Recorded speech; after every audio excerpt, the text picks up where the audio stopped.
The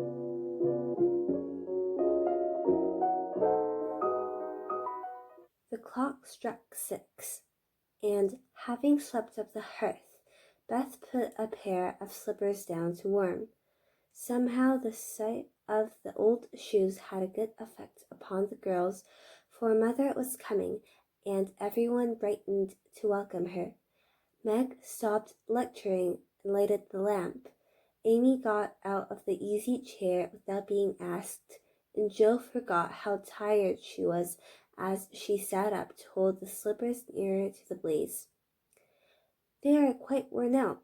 Marmee must have a new pair. I thought I'd get her some with my dollar, said Beth. No, I shall, cried Amy. I'm the oldest, began Meg, but Jo cut in with a decided, I'm the man of the family now Papa is away, and I shall provide the slippers, for he told me to take special care of Mother while he was gone. I'll tell you what to do, said Beth. Let's each get her something for Christmas and not get anything for ourselves. That's like you, dear. What will we get? Exclaimed Jo. Everyone thought soberly for a minute. Then Meg announced, as if the idea was suggested by the sight of her own pretty hands, I shall give her a nice pair of gloves. Army shoes, best to be had, cried Jo. Some handkerchiefs, all hemmed, said Beth. I'll get a little bottle of cologne. She likes it, and it won't cost much, so I'll have some left to buy my pencils, added Amy. How will we give the things? Asked Meg. Put them on the table and bring her in and see her open the bundles. Don't you remember how we used to do it on our birthdays? Answered Jo. I used to be so frightened when it was my turn to sit in the big chair with the crown on and see you all come marching round to give the presents with a kiss. I liked the things and the kisses, but it was dreadful to have you sit looking at me while I opened the bundles, said Beth, who was toasting her face in the bread for tea at the same time. Let Marmee think we are getting things for ourselves and then surprise her. We must go shopping tomorrow afternoon. Meg, there is so much to do about the play for Christmas night, said Jo, marching up and down with her hands behind her back and her nose in the air. I don't mean to act any more after this time. I'm getting too old for such things, observed Meg, who was as much as a child as ever about dressing up frolics. You won't stop, I know, as long as you can trail around in a white gown with your hair down and wear gold paper jewelry. You are the best actress we've got, and there'll be an end of everything if you quit the boards, said Jo. We ought to rehearse tonight. Come here, Amy, and do the fainting scene, for you are as stiff as a poker in that. I can't help it. I never saw anyone faint, and I don't choose to make myself all black and blue, tumbling flat as you do. If I can go down easily, I'll drop. If I can't, I shall fall into a chair and be graceful. I don't care if Hugo does come at me with a pistol, returned Amy, who was not gifted with dramatic power, but was chosen because she was small enough to be borne out shrieking by the villain of the piece. Do it this way. Clasp your hands so, and stagger across the room, crying frantically, Rodrigo, save me, save me! And away went Jo with the melodramatic scream which was truly thrilling.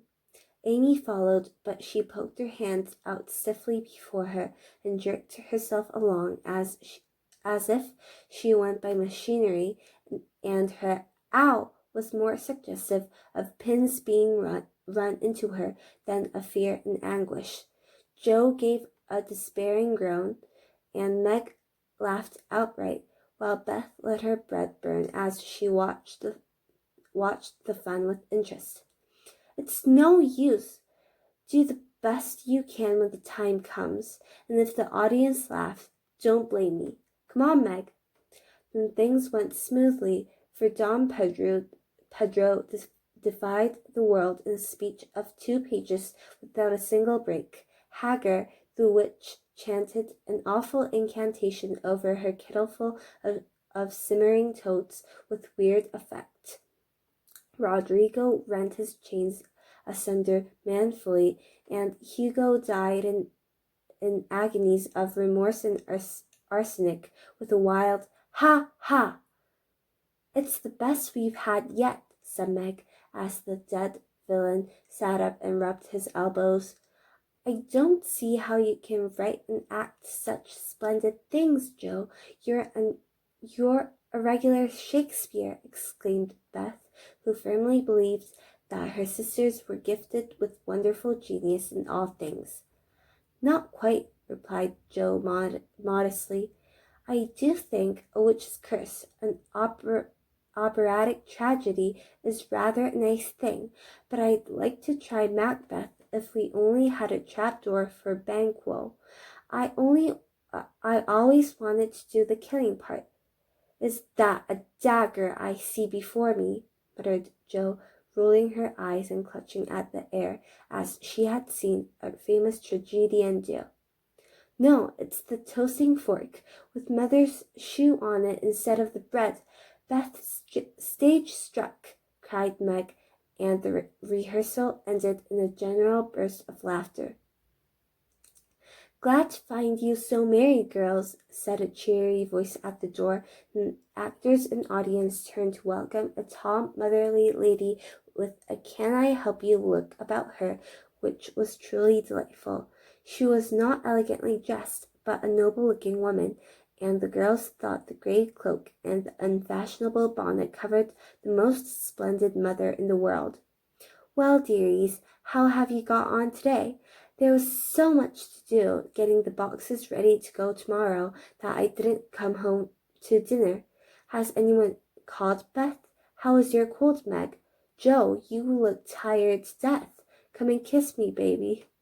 While making these maternal inquiries, Mrs. March got her wet things off, her warm slippers on, and sitting down in the easy chair, drew Amy to her lap, preparing to enjoy the happiest hour of her busy day. The girls flew about, trying to make things comfortable, each in her own way. Meg arranged the tea table, Jo brought wood and set chairs, dropping, overturning, and clattering everything she touched. Beth trotted to and fro between the parlor and kitchen, quiet and busy, while Amy gave directions to everyone as she sat with her hands folded. As they gathered about the table, Mrs. March said, with a particularly happy face, "I've got a treat for you after supper." A quick, bright smile went round like a streak of sunshine. Beth clapped her hands, regardless of the biscuit she held, and Jo tossed up her napkin, crying, "A letter! A letter! 3 cheers for father!" "Yes, a nice long letter. He is well, and thinks he shall get through the cold season better than we feared. He sends all sorts of loving wishes for Christmas, and an especial message to you girls," said Mrs. March, patting her pocket as if she had got a treasure there.